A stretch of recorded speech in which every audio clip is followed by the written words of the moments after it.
When I was a child, I had a natural goodness of soul which led men to love animals, all kinds of animals. I was kid young when I married. You will understand the joy I feel to think that my wife shared with me my love for animals. Quickly she got for us several pets of the most likable kind. We had birds, some goldfish, a fine dog, and a cat. The cat was a beautiful animal, of unusually large size and either black. I named the cat Pluto, and it was the pet like it best. I alone fed it, and they followed me all around the house.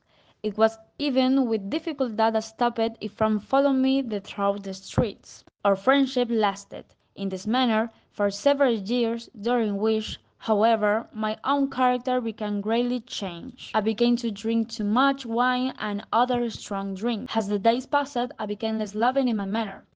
I became quick to anger, I forgot how to smile and laugh. My wife, yes, and my pets too, all except the cat, were made to feel the change in my character. One night I came home quite late from the inn, where I now spent more and more time drinking. Walking with uncertain step, I made my way with effort into the house. As I entered, I saw or thought I saw that Pluto, the cat, was trying to stay out of my way, to avoid me. This action, by an animal which I had thought still loved me, made me angry beyond reason. My soul seemed to fly from my body. I took my knife out of my coat and opened it.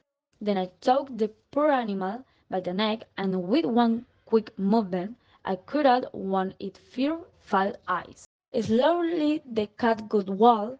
The hole where its eye had been was not a pretty thing to look at. One day, in cold blood, I tried a strong rope around the cat's neck, and take it down into the cellar under the house. I hid it from one of the good meat above my hand.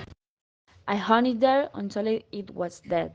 That same night, as I lay sleeping, I heard through my open window the cries of our neighbors, and jumped from my bed and found out the entire house was filled with fire. It was only with great difficulty that my wife and I escaped, and when we were out of the house, all we could do was stand and watch it burn to the ground. I thought of the cat I watched inborn. The cat was dead body.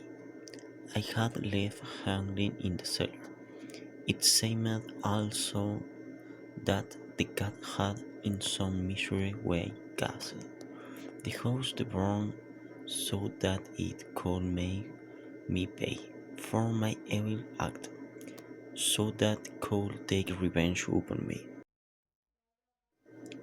Months went by and could not drive the thought of cat on my mind.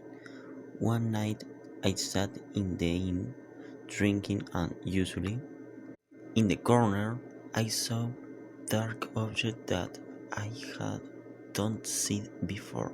I went over to see what it could be.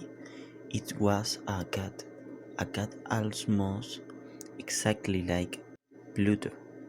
The morning after, I brought it home.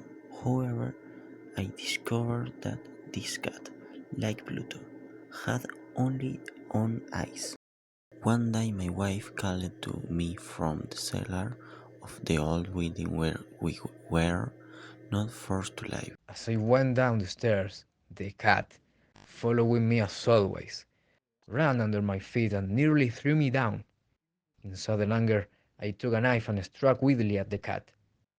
Quickly, my wife put out her hand and stopped my arm.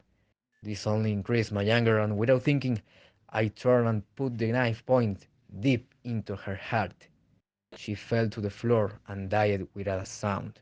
I spent a few moments looking for the cat, but it was gone, and I had other things to do, for I knew I must do something with the body and quickly. Suddenly, I noted a place in the wall of the cellar where stones had been added to the wall to cover an old fireplace which was no longer wanted.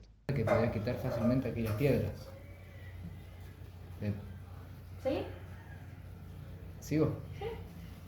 Behind them there was, as I knew there must be, a hole just big enough to hold the body.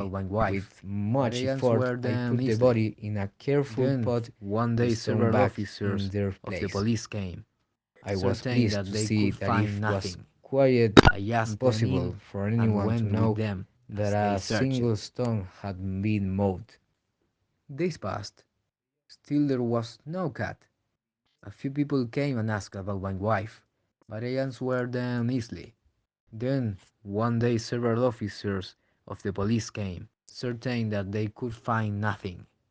I asked them in and went with them as they searched. Finally, they searched the cellar from end to end. I watched them quietly, and, as I expected, they noticed nothing.